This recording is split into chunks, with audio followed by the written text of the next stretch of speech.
30 hari spontan challenge day 13. Alhamdulillah. Hai, saya Ayuni. Hari ni hari ke-13 saya dalam spontan challenge 30 hari oleh teacher Sufina. Saya hari ni nak bercakap pasal kadar kelahiran. Melahirkan ni satu perkara yang menyakitkan. Antara perkara yang paling menyakitkan selain pada mati. Saya Alhamdulillah dah melahirkan sebanyak 3 kali. 3 kali melahirkan. Alhamdulillah semuanya secara natural dan menyakitkan. Memang setakat ni 3 kali je lah. Dah berhenti lah setakat 3.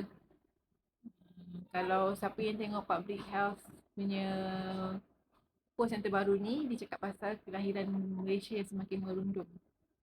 Jadi kita dalam live nanti saya akan buat live. Lepas ni siapa yang nak join boleh join saya punya live. Okay, jumpa di live. Bye.